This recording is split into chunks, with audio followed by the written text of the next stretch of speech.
جماعت 10ویں کے تمام طلبہ کا استقبال ہے اردو کی on line class lecture number 3 میں۔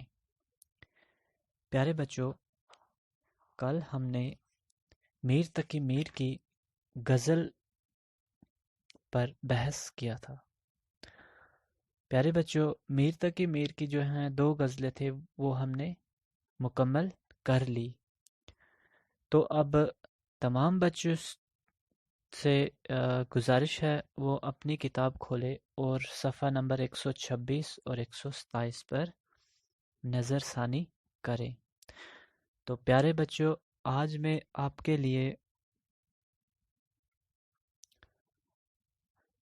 میر تقی میر کی جو غزلیں ہم نے پڑھی اس کے آخر میں جو ہے پیج نمبر 127 پہ جو سوالات آتے ہیں، آج میں آپ کو ان سوالات کا جواب بتاؤں گا۔ تو پیارے بچوں، 126 پیج نمبر پہ جو الفاظ معنی آتے ہیں تو وہ آپ خود سے بھی سمجھ سکتے ہو، وہاں پہ آپ کو الفاظ کا معنی بھی دیے گئے ہیں، تو آپ کو اس میں کوئی پریشانی نہیں ہوگی۔ اب ہم سوالات کی اور چلتے ہیں۔ 127 پیج پہ سوال نمبر 1 آتا ہے، شاعر نے دل ستم زدہ کو کیوں تھام دیا؟ تو پیارے بچوں، یہاں پہ سوال یہ آ رہا ہے کہ شاعر نے جو ستم زدہ دل تھا، یعنی محبوب نے اس کے اوپر طرح طرح کے ستم ڈھائے تھے، اس ستم زدہ دل کو کیسے تھام لیا؟ شاعر فرماتے ہیں، جب میرے آگے کسی نے میرے محبوب کا نام لیا تو میں تھوڑا بے چین ہو گیا اور اس شک میں پڑ گیا، جس انسان نے میرے سامنے میرے محبوب کا نام لیا، ہو سکتا ہے اس شخص کا دل میرے محبوب پہ نہ آ گیا ہو۔ اور شاعر نے جو ہے بے چینی کی حالت میں وہ لمحہ گزارا، لیکن اپنے دل پر قابو پا لیا اور اس بات سے دل کو دلاسا دیا کہ صبر رکھ میرے دل، تیرا محبوب اگر تیرا ہو تو اسے کوئی تجھ سے چھین نہیں سکتا۔ تو یہ تھا اس سوال کا جواب۔ اب ہم سوال نمبر 2 دیکھتے ہیں، دونوں غزلوں میں سے ایک شعر تلاش کیجئے جس میں شاعرانہ تالی موجود ہو۔ تالی مینس بڑھائی، عظمت۔ اب ہم 2 جو غزلیں ہم نے پڑھی ان میں سے ہم ڈھونڈتے ہیں کہ کس شعر میں بڑھائی کا ذکر کیا گیا ہے، یعنی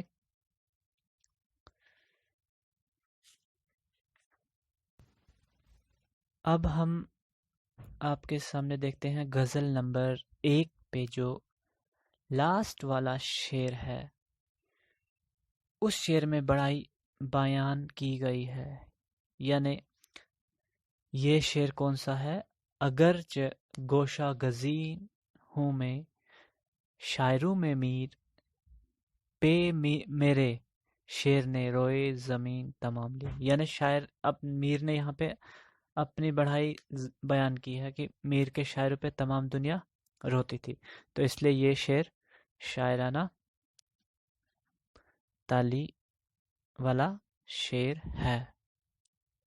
اب نمبر 3 پہ آتا ہے، کھوپڑی نے کون سی پتے کی بات کی؟ یعنی کھوپڑی نے کیا کیا، کون سی بات کہی اس شعر میں؟ یعنی ایک دن میر راستے میں جب چل رہا تھا تو اس کا سر جو ہے ایک کھوپڑی کے اوپر پڑا اور کھوپڑی کی طرف سے آواز آئی، اے غافل انسان ذرا سنبھل کے چل۔ اور اس نے کون سی بات کہی؟ پتے کی جو سبق آموز بات تھی، کہا کہ اے انسان ذرا سنبھل کے چل، کس غفلت میں تو گمسم ہے؟ آج جس کھوپڑی پہ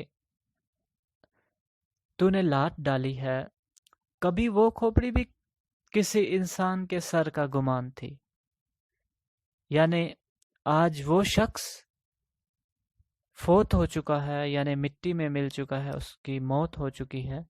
ذرا مباحثہ کیجئے اپنے آپ پہ، اے غافل انسان، اور سنبھل کے چل۔ تو یہ تھا اس کا جواب۔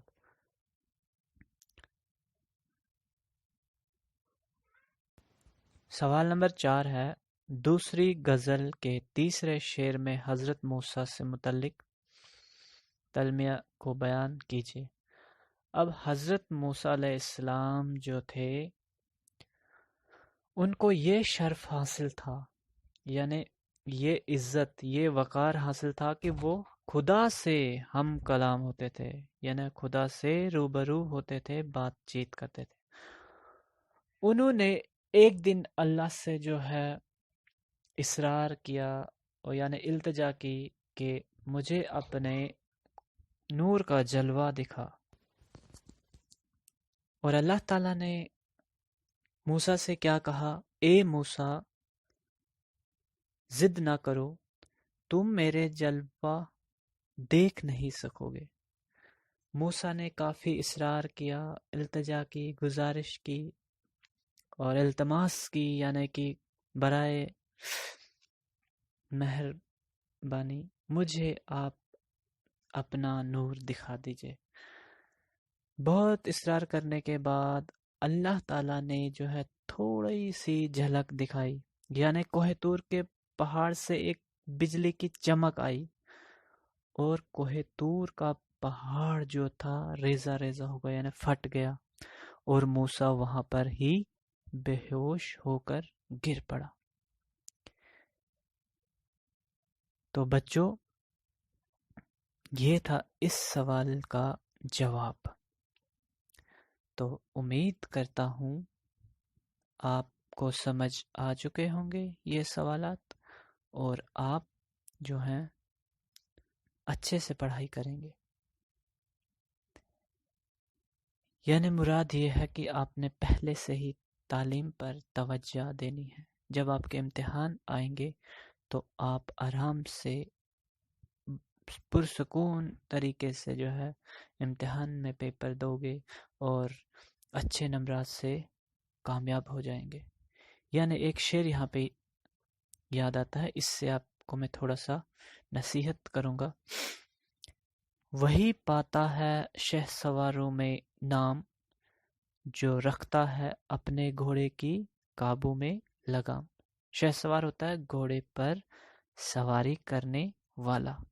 اگر آپ بھی آج سے ہی پڑھائی کرو گے تو امتحان آنے سے پہلے آپ کے پاس تمام سوالات یاد ہوں گے۔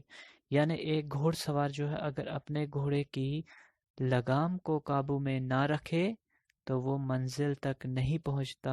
اگر اس کی گھوڑے کی لگام چھوٹ جائے یا کھل جائے تو وہ پھر گھوڑے کو اپنی مرضی سے نہیں چلا سکتا، وہ اپنی منزل کی طرف نہیں پہنچ سکتا۔ اور آپ اچھے سے پڑھیے، دل لگا کے پڑھیے۔